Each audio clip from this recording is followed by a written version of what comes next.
RC Garage 68, chose promise, chose due, le Arma Nero Big Rock de très près. Oui, je sais qu'il est con ce bloc. Nous allons donc, maintenant que je me suis calmé,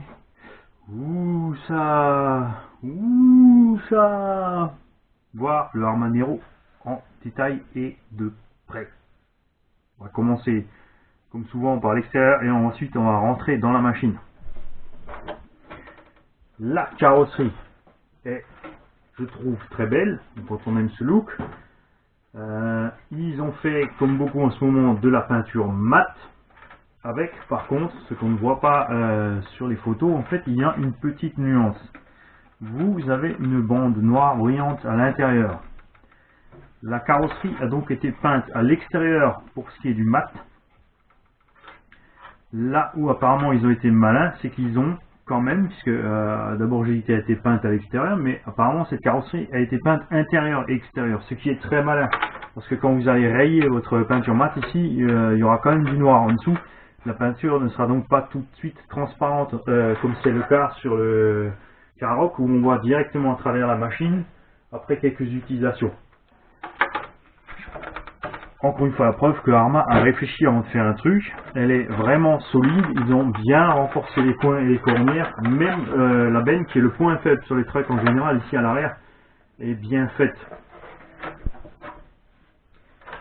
Et après, sur les autocollants, bien sûr, quelques détails, genre les vitres semi-ouvertes, etc. Calandre perso, ça ressemble assez à un Ford F250. Donc pas trop de détails, une carrosserie relativement brute, mais c'est largement suffisant, c'est ce qu'on aime bien sur nos MT, justement le côté brut et costaud. Ce qui fait donc que la remarque que j'ai fait tout à l'heure est fausse, les pastilles ici servent à quelque chose, puisqu'elles vont effectivement protéger la peinture qui est ici peinte à l'intérieur, tout comme ce film ici qui va empêcher la carreau de la peinture de virer sur l'arceau central. Ensuite, je suis en train de voir quelque chose de rigolo, c'est que donc ces deux prises là qui se baladent sont par contre déjà allées rayer pendant le transport l'intérieur de la carreau ici.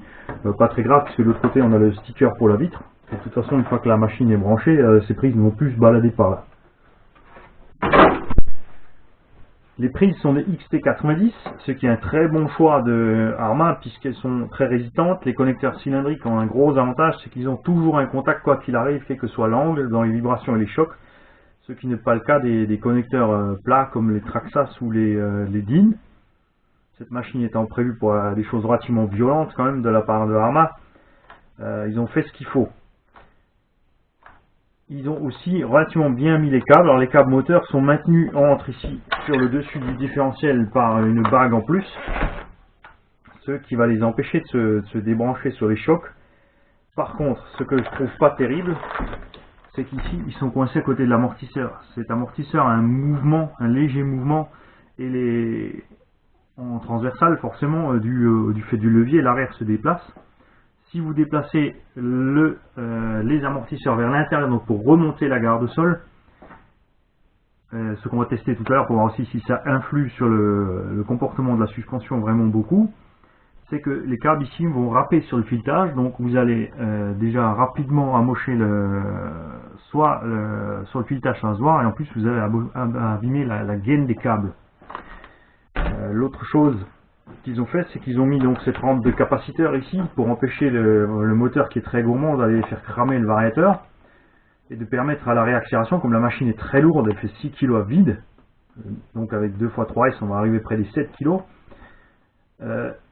pour pouvoir redonner l'excédent de puissance demandée par le moteur sans faire chauffer aussi les lipos, puisque si vous mettez sur un engin pareil des lipos qui n'ont pas un taux de décharge suffisant, elles vont tout simplement s'effondrer à l'accélération. Le côté négatif de ceci, c'est que c'est du poids supplémentaire sur le câble, et ici il n'y a rien qui est fixé, ça se balade joyeusement, donc ça je le vois très mal, surtout que ça passe très près de l'arceau ici, et que les câbles du condensateur sont relativement petits, on risque aussi de les abîmer ici. Ce que j'ai dit aussi dans la première vidéo, c'est qu'ils ont fixé le variateur uniquement par un double face, qui se promène déjà. Là, la machine a uniquement subi le transport et absolument rien d'autre.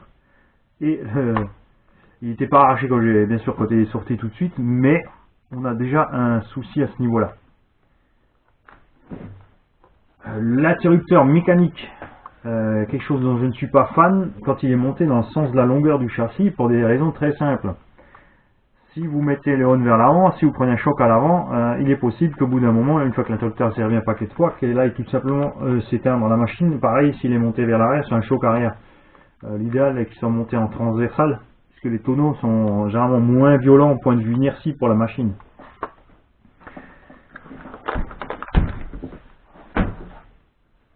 Les cardans,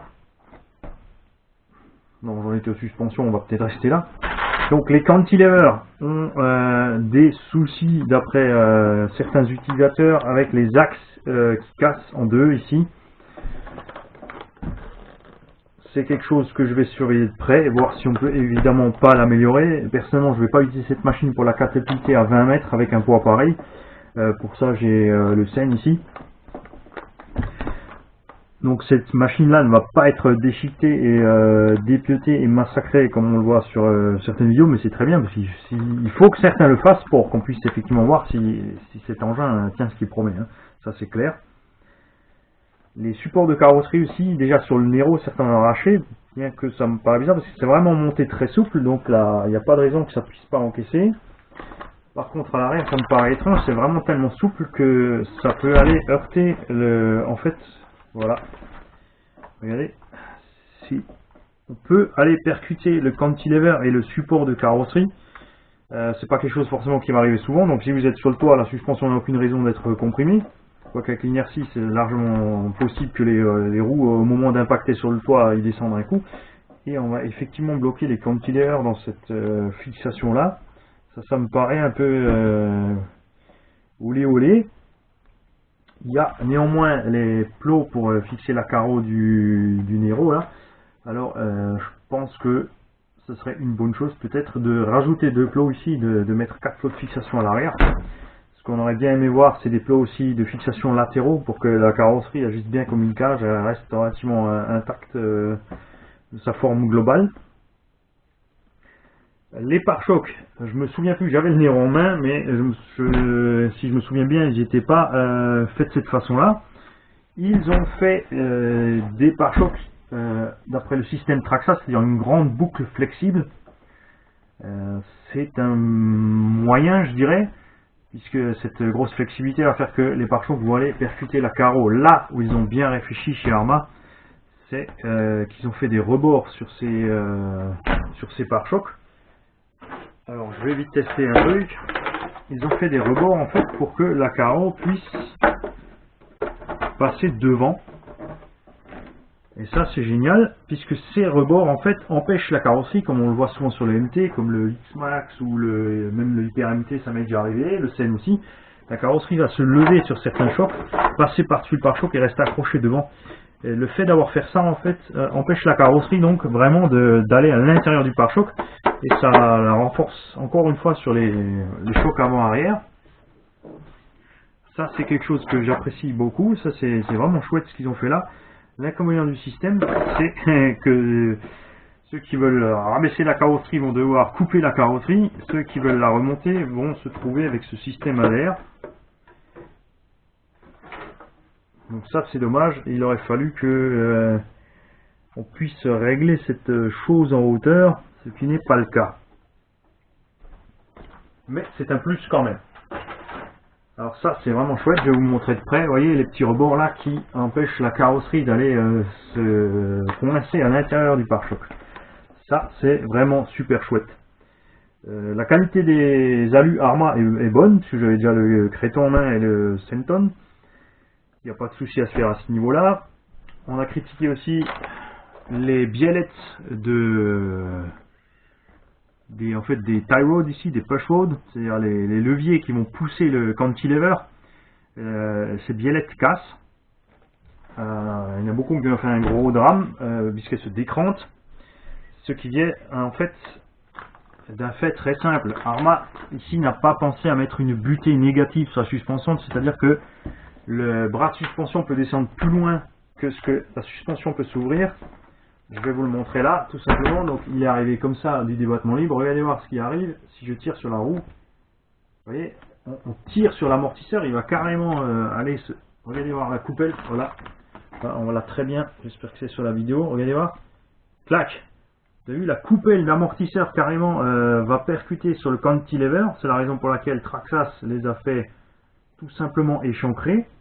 Alors c'est quelque chose, je vais voir si je peux le travailler à la Dremel pour mettre ici un arrondi pour éviter que cette coupelle n'aille tout simplement se bousiller ici, puisque ça reste carrément accroché, et cet effort là tire aussi la tige d'amortisseur en travers et va forcer la biellette de suspension à s'arracher, ou la biellette ici de la tige du renvoi.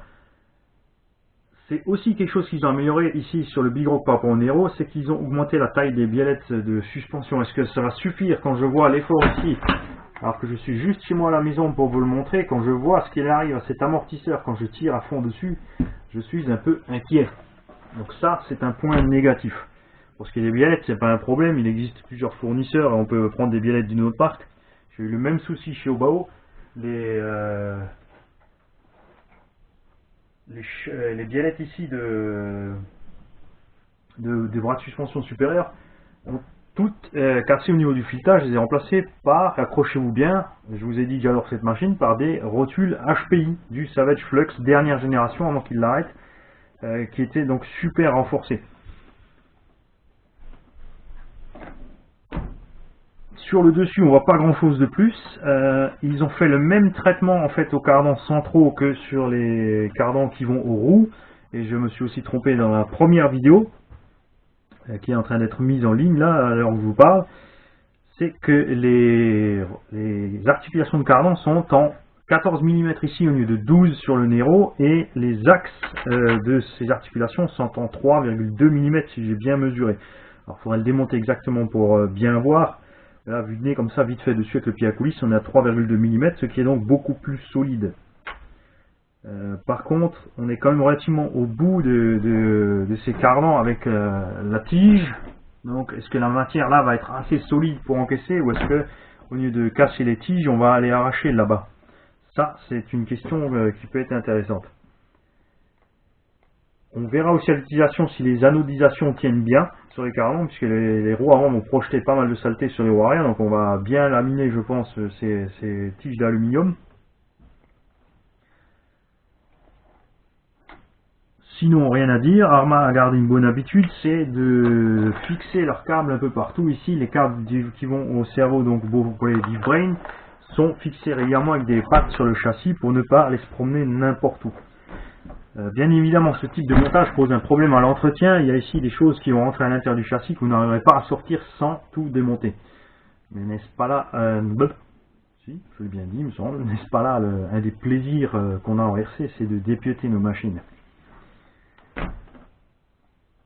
La boîte réception est, je l'espère, aussi étanche que sur le Arma Creighton. Ils l'ont fait plus grande puisqu'il y a aussi donc le Deep Brain là-dedans. Ce qui est marrant, c'est que je ne vois absolument pas mon câble d'antenne sortir de là. Alors ça, c'est une chose que je vais ouvrir aussi, et on va l'ouvrir ensemble. Je pense que ça va faire un paquet de vidéos pour vous montrer tout ce qu'il y a là-dedans. On va arriver ensuite aux roues. Alors les pneumatiques sont de nettement meilleure qualité que celles du Nero. Les déboutes sont relativement dures, mais c'est pour une raison très simple, c'est tout simplement pour ne pas ballonner excessivement. C'est le cas aussi de celle-là. Alors la gomme est tendre, mais vraiment épaisse. On aurait aimé ces pneus, honnêtement, j'aurais aimé ces roues un peu plus grosses que ça, puisqu'on est vraiment dans le style muggy, c'est-à-dire une carrosserie de truck avec des roues d'une taille acceptable. Alors est-ce que c'est plus près d'une échelle? On peut pas dire que c'est une échelle, que ça ressemble à du Scal, puisque de toute façon il n'existe pas de truck dans la réalité avec les roues à l'extérieur, les roues sont sous la caisse. Donc on est loin de faire un Scal avec ce machin. L'arceau. Alors lui, il est très dur. Ici, il a un renfort au milieu. J'espère qu'il est assez flexible pour ne pas se rompre sur les retournements. J'aurais aimé voir ici une mousse entre la carrosserie et cet arceau. Tout simplement. Les bacs à batterie, alors ça c'est un système que je trouve étrange en ce moment, c'est